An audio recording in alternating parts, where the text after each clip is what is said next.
CPLP é uma organização ambiciosa e virada para o futuro. Dizem que a língua une povos, que a palavra constrói pontes, e que mesmo depois da guerra, da escravidão e da ocupação, a língua portuguesa seria o elo que manteria vivos os laços entre nações separadas por oceanos, séculos e dores. Mas e se essa ponte fosse uma prisão disfarçada de comunhão? O que é, afinal, a CPLP? Uma aliança de irmãos ou um pacto de sobrevivência diplomática entre ex-colonizador e ex-colonizados?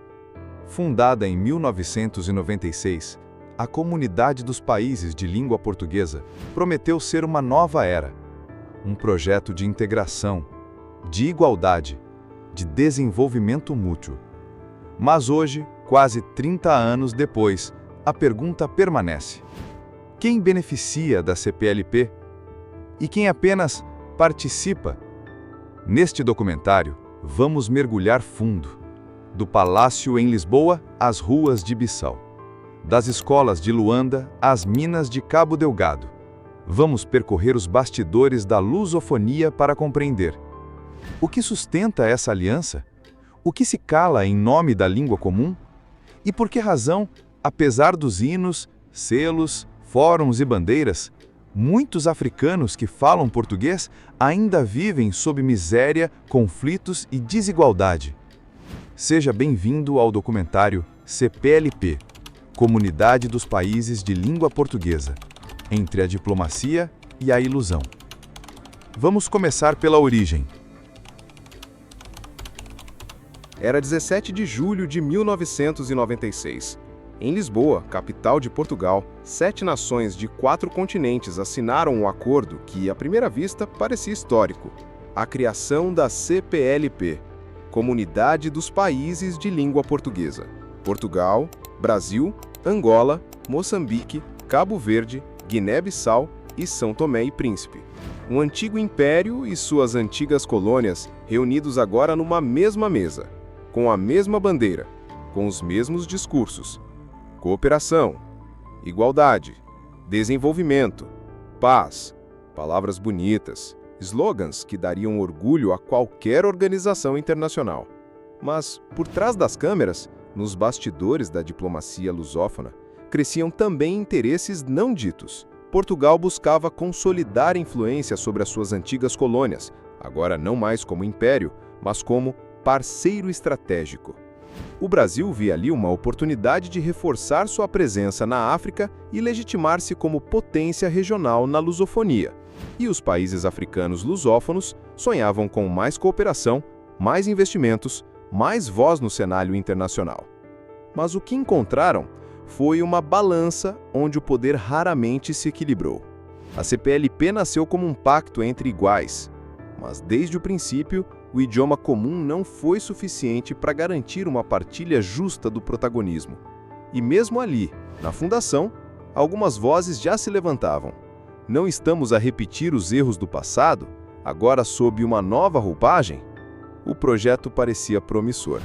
Mas como veremos nos próximos capítulos, a realidade dos países africanos lusófonos nos anos seguintes mostra que essa união, muitas vezes, foi mais simbólica do que eficaz. E a pergunta ecoa: a CPLP foi criada para integrar ou para manter sob influência suas antigas colônias? A resposta está nos atos, nos investimentos, na ausência, nos silêncios. Mas antes, vamos entender quem eram os países fundadores, o contexto político de cada um em 1996 e por que aceitaram assinar esse tratado. 1996. Portugal queria afirmar-se como elo entre a Europa e os PALOP. O Brasil buscava influência multilateral. Mas, e os países africanos?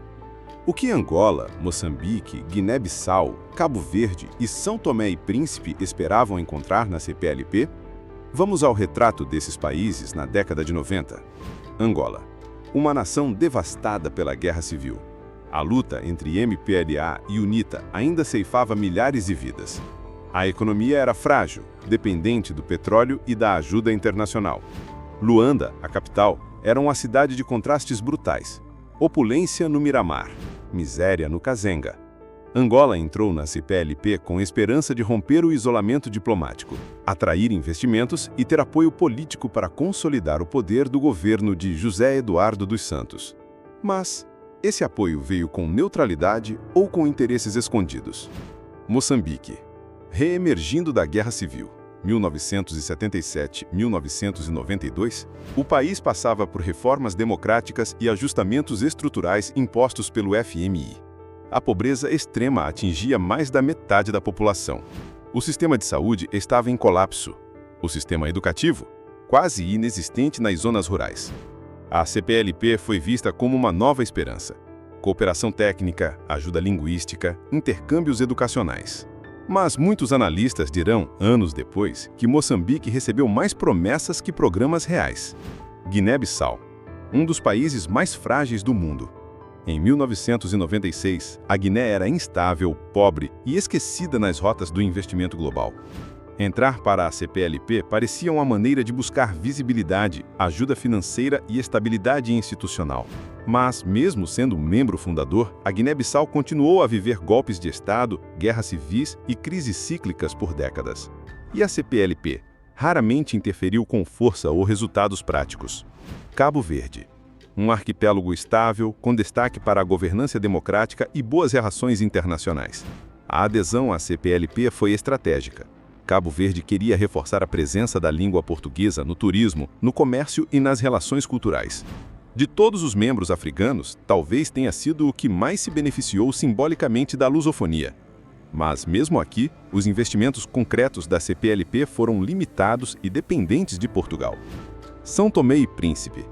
Um pequeno país insular com uma economia frágil e dependente da ajuda externa. A entrada na CPLP foi também um pedido de socorro diplomático.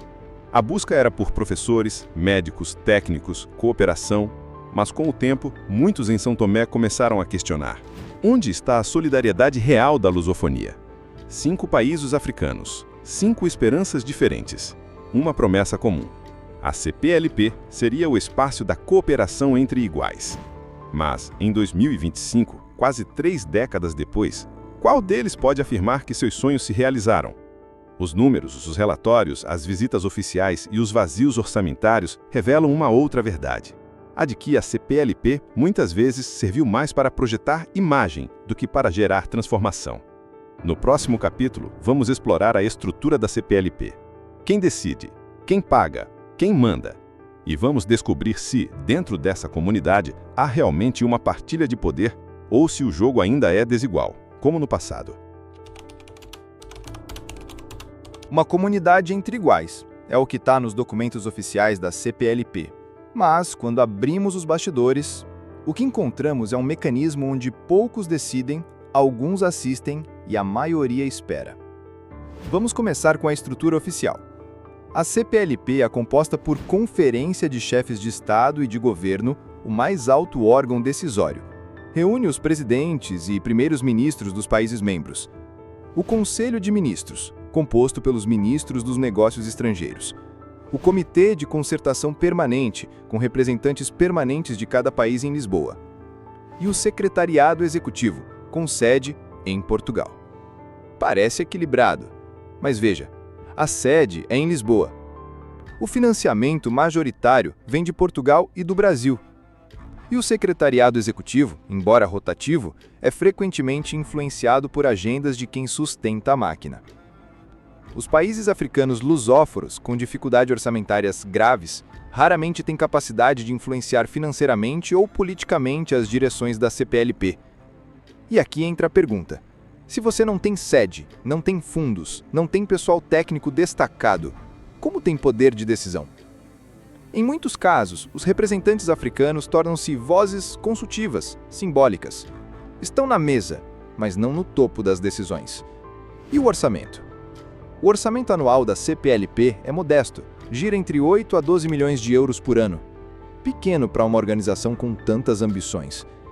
E mesmo esse orçamento é desproporcionalmente garantido por 2 países, Portugal e Brasil. O restante é distribuído entre os outros, em percentagens mínimas. Isso levanta uma dúvida desconfortável. A CPLP é uma organização multilateral de cooperação ou uma plataforma de diplomacia vertical onde os antigos colonizadores mantêm o protagonismo sobre o pretexto da língua comum? Além disso, os programas práticos da CPLP, como bolsas de estudo, intercâmbios técnicos, formação de quadros, cooperação linguística, são escassos e lentos. O orçamento não permite grandes projetos estruturantes, e a execução de iniciativas depende, muitas vezes, da boa vontade dos países mais ricos do bloco. Em resumo, a CPLP é uma bela ideia, mas na prática é uma máquina pesada, mal financiada, desigual na estrutura e frágil no impacto. E se os países mais pobres da comunidade, sobretudo na África, não forem mais valorizados como protagonistas, a CPLP pode tornar-se apenas mais um palco para discursos vazios e fotografias cerimoniais. No próximo capítulo, investigamos os grandes ausentes da CPLP. Por que países como Guiné Equatorial entraram e outros como Timor-Leste ainda lutam para serem plenamente integrados? E mais, o que dizem as críticas internacionais sobre os critérios de admissão? O que aconteceu com os direitos humanos quando os interesses econômicos falaram mais alto? Ano de 2014. Em Dili, capital de Timor-Leste, os líderes da CPLP anunciam: a Guiné Equatorial é agora o 9º membro da comunidade dos países de língua portuguesa. Uma decisão que chocou muitos. Um país governado há mais de 40 anos por Teodoro Obiang Nguema, um dos ditadores mais longevos do mundo. Um regime acusado de tortura sistemática, desaparecimentos forçados, prisões políticas, repressão à imprensa, corrupção bilionária. E o mais espantoso, a Guiné Equatorial não falava português. Tinha o espanhol como idioma oficial e o francês como segunda língua. Como então foi admitida numa comunidade de língua portuguesa? A resposta está em 3 palavras: petróleo, geopolítica, interesses bilaterais. A Guiné Equatorial, rica em petróleo e gás natural, já era alvo de interesse por parte de Portugal, Angola e Brasil. Empresas portuguesas queriam contratos de construção e infraestruturas. Angola via o país como parceiro estratégico. E o Brasil, sob o governo de Lula da Silva, defendia uma lusofonia ampliada. Então criou-se uma estratégia. O governo de Obiang prometeu introduzir o português como 3ª língua oficial. Anunciou reformas jurídicas. Criou um plano superficial de direitos humanos. Em troca, os países da CPLP fecharam os olhos e abriram as portas. A entrada da Guiné Equatorial representou uma ruptura ética dentro da CPLP. ONGs e defensores dos direitos humanos protestaram. Intelectuais lusófonos denunciaram o silêncio cúmplice. Jornalistas investigaram as ligações comerciais entre políticos da CPLP e empresas ligadas ao regime de Obiang. Mas nada mudou. A Guiné Equatorial permanece membro da CPLP e até hoje quase não se ouve falar português por lá. A promessa de democratização nunca saiu do papel. O presidente continua no poder. A repressão continua. O petróleo ainda flui. Se a comunidade dos países de língua portuguesa admite regimes que não falam português e que violam os direitos mais básicos, então qual é o verdadeiro critério para pertencer à CPLP? E mais, o que diz isso sobre o valor da lusofonia? No próximo capítulo vamos analisar os grandes avanços e os fracassos práticos da CPLP até hoje. Da cooperação científica às intervenções diplomáticas, da circulação universitária à proteção dos direitos humanos. O que funcionou e o que ficou apenas no papel. A CPLP nasceu com promessas ousadas: promover a língua portuguesa no mundo, estimular a cooperação científica, técnica e cultural, defender os direitos humanos, facilitar a mobilidade entre cidadãos lusófonos, criar um espaço comum de desenvolvimento e solidariedade. Mas o que de fato foi alcançado? Vamos aos números. O português é hoje a 5ª língua mais falada no mundo, com mais de 265 milhões de falantes. Mas isso é mérito da CPLP ou uma consequência natural da demografia, principalmente do Brasil e de Angola? Quando olhamos para os programas de promoção da língua, vemos ações tímidas, centros culturais esparsos, apoio limitado à formação de professores, poucos investimentos na difusão digital da lusofonia. Em muitos países da CPLP, a juventude está a aprender mais inglês e francês do que português. E a mobilidade entre os países? A tão sonhada circulação de estudantes, profissionais e empresários. O Acordo de Mobilidade da CPLP, assinado em 2021, foi um avanço. Ele prevê mecanismos para facilitar vistos e residência temporária entre países membros. Mas a implementação é lenta, as exceções são muitas, e a desigualdade entre os países ainda impõe barreiras reais. Um jovem de São Tomé e Príncipe ainda encontra dificuldade para estudar em Portugal. Um profissional de Moçambique tem que passar por longos processos burocráticos para atuar no Brasil. O ideal da mobilidade é bonito, mas no terreno, o passaporte lusófono ainda não abre portas com facilidade. E quanto à cooperação científica e econômica? A CPLP tem promovido encontros, congressos e fóruns, mas são eventos de elite. Pouco impactam as universidades locais, os centros de pesquisa africanos, os pequenos empresários. Não há um grande banco lusófono, nem uma infraestrutura comum de investimentos. A integração econômica da CPLP é frágil. O comércio entre os países lusófonos representa menos de 2% do comércio externo de cada um deles. E, finalmente, os direitos humanos. A CPLP se diz comprometida com a democracia e o respeito à dignidade humana. Mas, como vimos no capítulo anterior, ela aceitou em seu seio um regime ditatorial. E quando ocorrem crises graves, como repressões, golpes de Estado ou eleições fraudulentas em países membros, a CPLP não reage. Evita críticas, usa o silêncio diplomático como escudo. Um exemplo recente, a instabilidade política em Moçambique, com denúncias de violência e censura. A CPLP emitiu apenas notas protocolares. Onde está a força moral da comunidade? Onde está o compromisso com os valores que ela diz defender? Depois de quase 3 décadas de existência, a CPLP continua viva nos discursos oficiais, mas para o cidadão comum, o professor, o estudante, o agricultor, o empreendedor, ela ainda parece um clube distante, onde a língua é o elo, mas a justiça, a cooperação e o progresso ainda são promessas adiadas.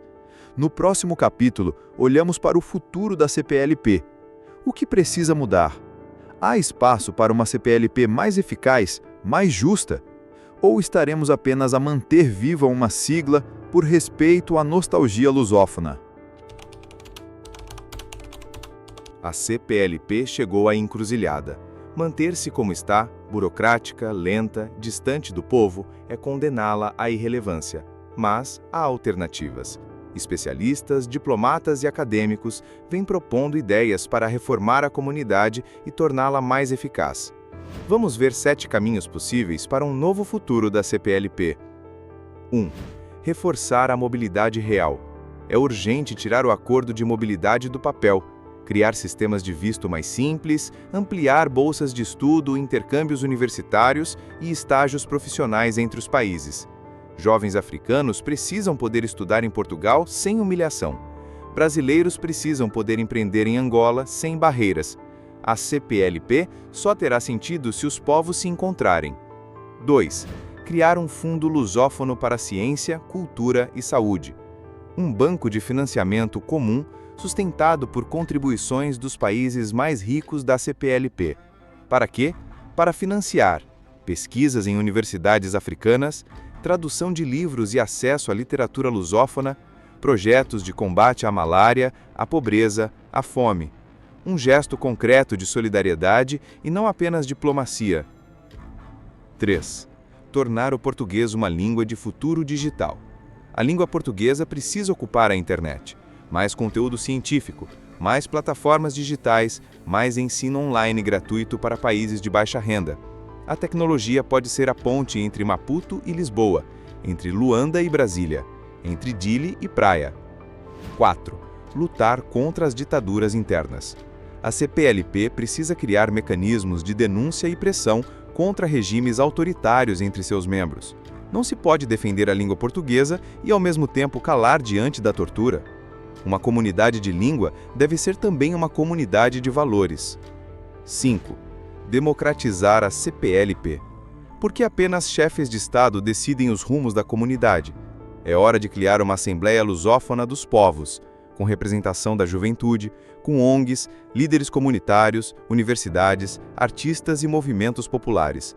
A CPLP precisa sair dos palácios e entrar nas ruas. 6. Incluir povos marginalizados da lusofonia. Povos indígenas no Brasil, comunidades quilombolas, minorias linguísticas em Angola, povos ribeirinhos em Moçambique. Essas vozes nunca chegam à CPLP. É hora de abrir espaço para a lusofonia invisível. 7. Reavaliar os membros. Se um país viola sistematicamente os direitos humanos, censura a imprensa, persegue opositores, ele deve ter sua participação na CPLP suspensa até que respeite os princípios da Carta. Sem ética, não há comunidade. E se nada disso for feito? O risco é claro, a CPLP tornar-se irrelevante. Uma entidade simbólica, que existe só para discursos oficiais. Uma língua não basta, é preciso compromisso. O futuro da CPLP não está nas mãos de presidentes nem de diplomatas. Está nas mãos dos povos, dos estudantes que atravessam oceanos com sonhos na bagagem, das mulheres que lutam contra o silêncio, dos artistas que reinventam a língua, dos jovens que querem viver a lusofonia, sem muros, sem medo, sem fronteiras. A CPLP ainda pode ser mais do que uma sigla, pode ser um futuro comum, mas para isso precisa mudar. A pergunta é: os líderes terão coragem de ouvir os povos? E os povos terão coragem de exigir mudança? A comunidade dos países de língua portuguesa nasceu de um ideal, um sonho de aproximação entre povos separados pelo oceano, mas unidos por uma história e por uma língua. Mas o que é essa língua que nos une? Será apenas gramática e dicionário? Ou será dor partilhada, memórias coloniais e esperanças renovadas? A verdade é que a CPLP ainda carrega as marcas do seu nascimento tardio. Demorou a existir, e quando surgiu, trouxe consigo tanto potencial quanto limitações. É um espelho. Reflete o que há de belo na lusofonia, mas também revela as fraturas, as desigualdades, os silêncios impostos. Durante décadas, fomos ensinados a crer que a língua portuguesa era a ponte, mas esquecemos-nos de perguntar: ponte para onde? Ponte para o comércio justo? Para o respeito mútuo? Para a reparação histórica? Ou será que a língua tem sido apenas mais uma ferramenta de dominação suave? Porque, sejamos sinceros, nos bairros de Luanda, Maputo e Bissau, o povo não sabe o que é a CPLP. Nos sertões do Brasil, nas favelas e comunidades indígenas, ninguém viu o benefício direto dessa comunidade. E em Lisboa, a CPLP raramente entra nos debates nacionais. Por quê? Porque falta diálogo com a base, falta coragem política, falta sinceridade histórica. Mas ainda assim, há esperança. Porque a lusofonia é maior que a CPLP. Ela pulsa nos ritmos da kizomba, do samba, do fado, do funaná, do batuque e da morna. Ela resiste nas vozes das mães que educam os filhos com afeto e sabedoria popular. Ela renasce em cada poeta, músico e pensador que ousa imaginar uma nova comunidade. A CPLP pode ser mais. Pode ser aquilo que os livros não contam. Pode ser um pacto entre povos livres. Mas para isso, ela precisa de ti, de mim, de nós. Partilha este vídeo, debate nas escolas, questione os políticos, porque o futuro da lusofonia não se escreve em cúpulas presidenciais. Escreve-se nas ruas, no olhar de cada jovem, na coragem de cada mulher, na voz de cada povo. Nós somos a verdadeira CPLP, e se quisermos, podemos reescrever essa história.